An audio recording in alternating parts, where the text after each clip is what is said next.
हम लोगों ने पिछले क्लास में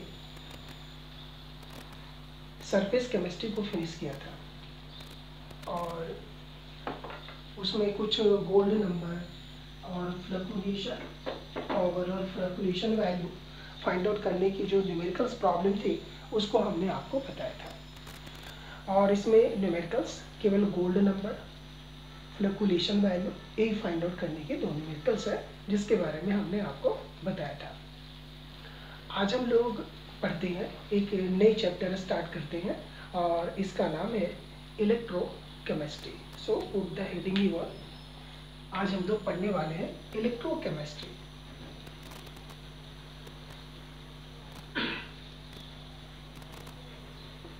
इलेक्ट्रोकेमिस्ट्री में सबसे पहले हम लोग पढ़ेंगे फैराडे लॉ ऑफ इलेक्ट्रोलिसिस। तो फैराडे लॉ ऑफ इलेक्ट्रोलिसिस पढ़ने के पहले कुछ बातें हैं, उनके बारे में सीखना जरूरी है। तो सबसे पहले मैं उसके बारे में डिस्कस करता हूँ। सबसे पहले सीखते हैं कि किसी सब्सटेंस के बारे में।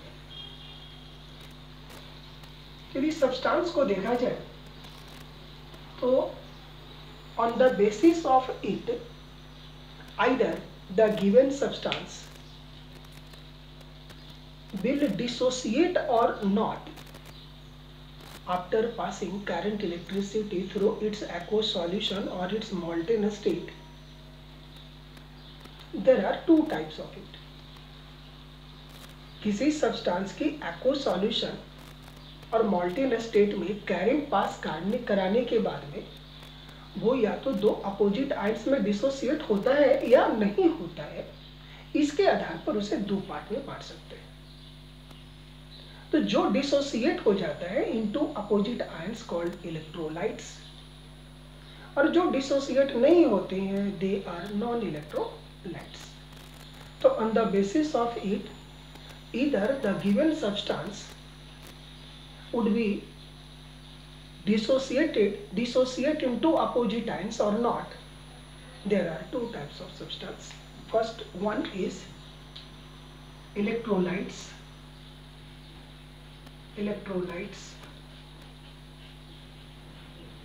or other is non-electrolytes.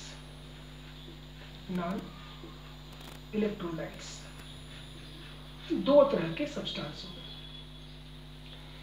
Electrolytes are those that get dissociate into opposite ions, means वह सब्सटेंस जो दो अपोजिट आयंस में डिसोसिएट होंगे वो इलेक्ट्रोलाइट्स होंगे। जैसे they dissociate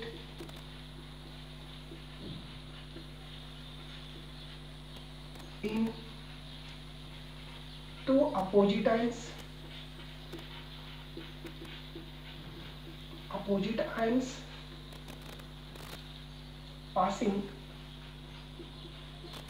passing current electricity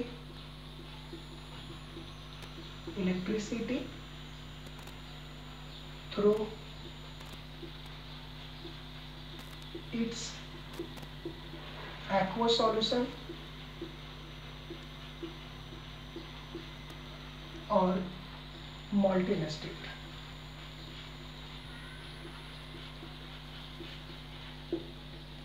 उसे इलेक्ट्रोलाइट कहते हैं। जैसे आपने देखा होगा NaCl,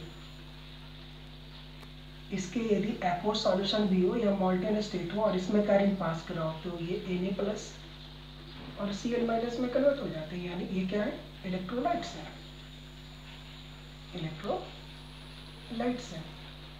CaCl2 इसके भी एक्वस सॉल्यूशन ले लीजिए तो ये डिसोसिएट हो जाएंगे Ca2 प्लस 2Cl माइनस में, यानी यह भी क्या इलेक्ट्रोलाइट्स है। तो ऐसे जितने भी सब्सटेंस होते हैं और देखिए NaOH aqueous solution, it can dissociate in Na plus ions and OH minus ions, इसलिए यह भी क्या इलेक्ट्रोलाइट्स है। नॉन इलेक्ट्रोलाइट्स ये दो अपोजिट आयंस में डिसोसिएट नहीं होते हैं, means they do not dissociate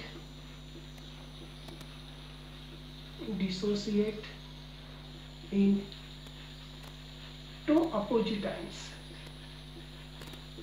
opposite ions on passing current electricity through its aqueous solution or molten state. They are called non-electrolytes. जो डिसोसिएटेड नहीं होते, जैसे ईथर डिसोसिएट नहीं होते, ये नॉन इलेक्ट्रोलाइट्स हो गए एक्सेट्रा। तो जो जितने भी सब्सटेंस है जो डिसोसिएट नहीं होते हैं वो नॉन इलेक्ट्रोलाइट्स होते हैं। और हमें यहाँ पर इलेक्ट्रोलाइट्स के बारे में स्टडी करने, तो इसको मैं यहाँ से अब कंटिन्यू करूँगा। तो ये हो गए इलेक्ट्रोलाइट्स है, नॉन इलेक्ट्रोलाइट्स।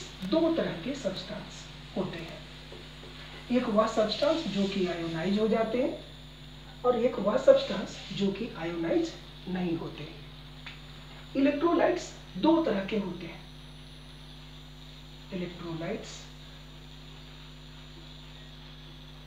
ये दो तरह के होते हैं, एक होते हैं स्ट्रॉन्ग इलेक्ट्रोलाइट्स और दूसरे होते हैं weak electrolytes.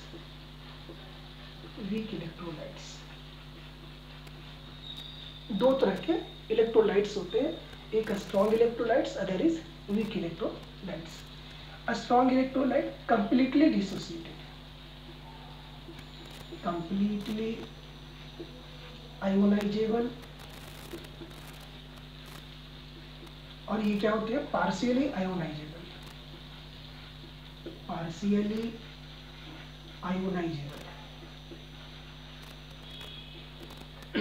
completely ionizable and partially ionizable। completely ionizable जैसे NaOH, Na plus OH minus, ये स्ट्रॉन्ग इलेक्ट्रोलाइट्स है। वीकली जैसे कि organic acids are partially ionizable. Means ऐसा कर सकते हैं ऑर्गेनिक एसिड्स भी have as a weak electrolytes. जैसे देखिए CH3 COOH, ये CH3 COO minus and H plus बनाते हैं, ये पार्शियली आयोनाइज्ड हाइड्रोजन है। नेक्स्ट NH4OH, यह भी वीक इलेक्ट्रोलाइट्स है, ये वीक बेस और वीक इलेक्ट्रोलाइट के जैसे काम करते हैं और ये डिसोसिएट होकर के NH4 प्लस और OH माइनस बनाते हैं। स्ट्रॉन्ग इलेक्ट्रोलाइट्स जैसे CH3 COONA, ये स्ट्रॉन्ग इलेक्ट्रोलाइट्स हैं। CH3 COO minus plus Na plus, completely ionisable strong electrolytes. तो इस तरह हम लोगों ने सीखा कि इलेक्ट्रोलाइट्स दो तरह के होते हैं और इलेक्ट्रोलाइट्स क्या होते हैं। तो हम लोगों ने सीखा दो तरह के सब्सटेंस होते हैं, एक करंट पास कराने के बाद में उसके एक्वस सॉल्यूशन और मोल्टेन स्टेट में वो टू अपोजिट आयंस में डिसोसिएट हो जाते हैं। जो डिसोसिएट हो गए उसे इलेक्ट्रोलाइट्स कहेंगे, जो डिसोसिएट नहीं हुए उसे नॉन इलेक्ट्रोलाइट्स कहेंगे। इलेक्ट्रोलाइट्स दो तरह के होते हैं, एक वैसे इलेक्ट्रोलाइट्स जो कम्प्लीटली आयोनाइजेबल होते हैं, एक दूसरा पार्शियली आयोनाइजेबल होते हैं। तो जो कम्प्लीटली आयोनाइजेबल होते हैं उसे स्ट्रॉन्ग इलेक्ट्रोलाइट्स, जो पार्शियली आयोनाइजेबल होते हैं उसे वीक इलेक्ट्रोलाइट्स कहते हैं। नेक्स्ट एक साइंटिस्ट थे फैराडे नामक साइंटिस्ट ने क्या किया कि इलेक्ट्रोलाइटिक सॉल्यूशंस में दो इलेक्ट्रोड्स का यूज करके, यानी कैथोड और एनोड का यूज करके उन्होंने उस इलेक्ट्रोलाइटिक सॉल्यूशन से होकर के पास कराया। और पास कराने के बाद उन्होंने देखा कि जब पास कराई जाती है करंट्स तो जो इलेक्ट्रोड्स होते हैं उनके ऊपर कुछ न कुछ सब्सटेंस डिपॉजिट हो जाते हैं। तो जो सब्सटेंस डिपॉजिट हो जाते हैं उनमें और अमाउंट ऑफ करंट इलेक्ट्रिसिटी जो पास कराया गया है उसमें उन्होंने देखा कि इनमें क्या रिलेशन होते हैं। तो उनके बीच के रिलेशन को स्टडी किया और स्टडी कर करके एक लॉ दिया जिसे फैराडे लॉ ऑफ इलेक्ट्रोलिसिस कहते हैं। तो हम लोग अब पढ़ेंगे फैराडे लॉ ऑफ इलेक्ट्रोलिसिस। ये बहुत ही इंपॉर्टेंट है, समझिएगा। Faraday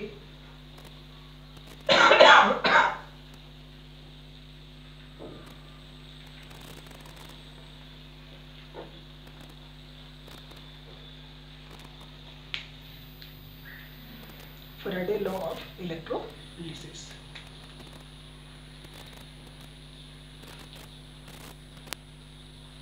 Faraday law of electrolysis.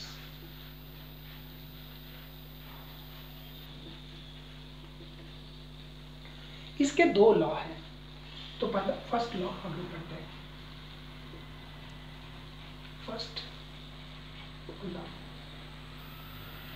First law में बताया गया, इन्होंने देखा एक इलेक्ट्रोलाइटिक सॉल्यूशन है। इस इलेक्ट्रोलाइटिक सॉल्यूशंस में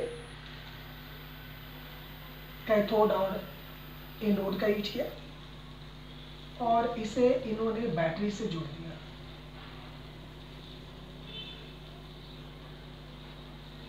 ये नेगेटिव है, ये पॉजिटिव है। इसे एनोड कहते हैं और इसे कैथोड कहते हैं।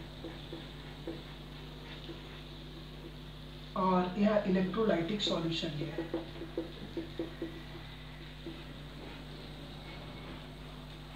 इलेक्ट्रोलाइटिक सॉल्यूशन, और इससे होकर के करंट पास कराया। तो जब करंट पास कराया तो ये पाया कि कैथोड पर कुछ सब्सटेंस डिपॉजिट हो रहे हैं।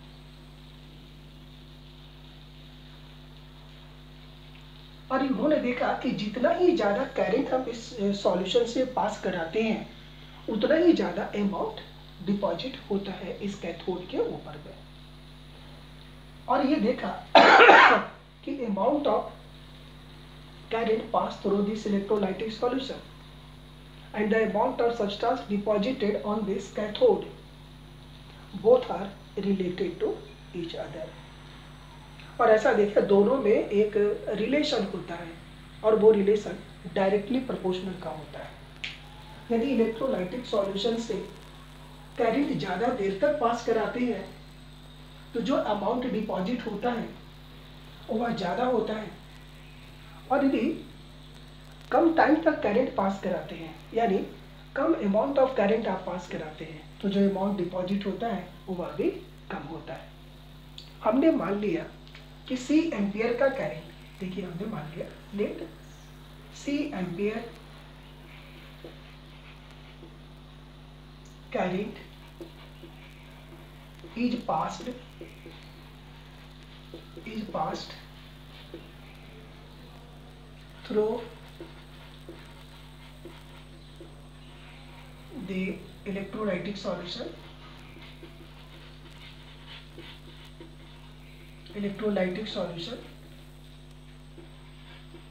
up to t second. C ampere का करंट हमने t सेकेंड तक पास कराया and m amount of substance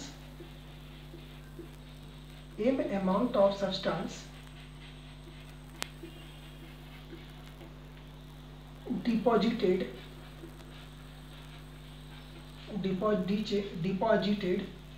on cathode.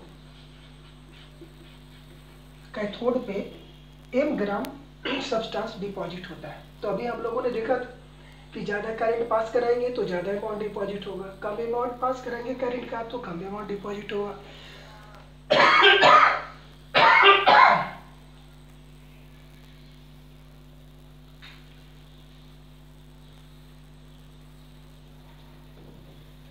तो हमें ये देखना है कि अमाउंट ऑफ करंट इलेक्ट्रिसिटी निकालिए। Amount of current electricity,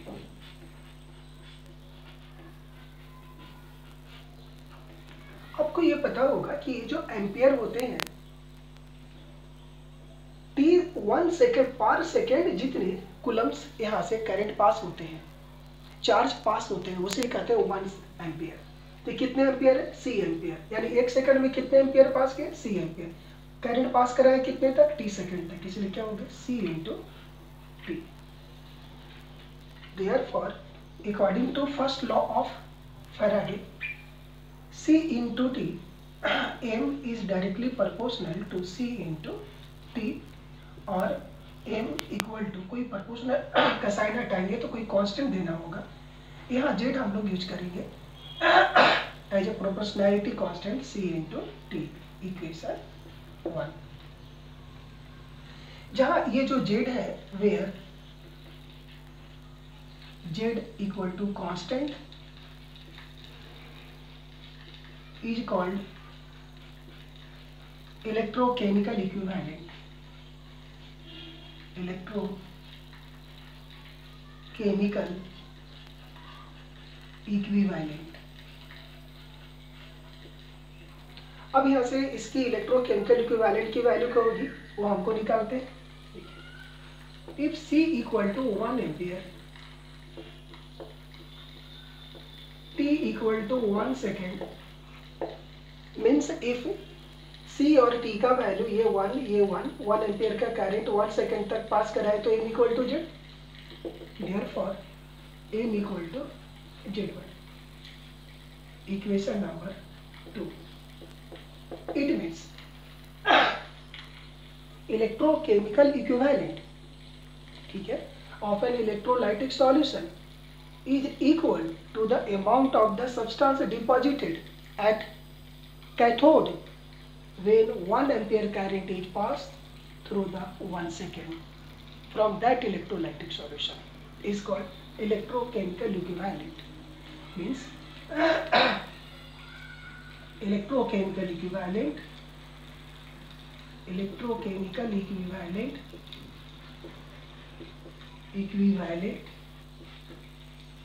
is the amount of the substance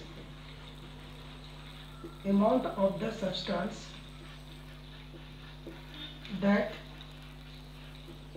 deposited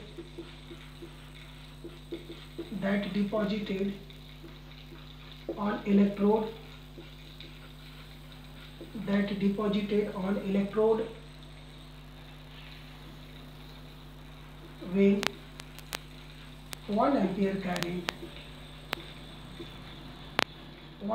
current is passed through the solution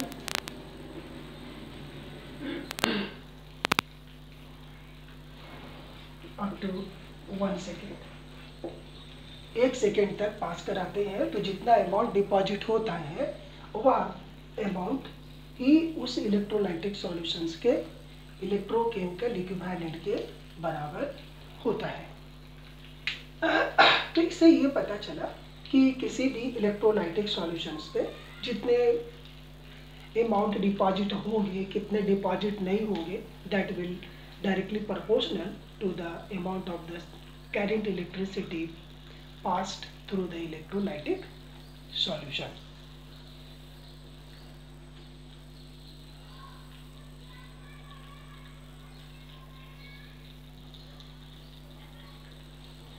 अब हम लोगों ने यहाँ देखा कि C एम्पियर का करंट T सेकेंड तक हमने पास कराया,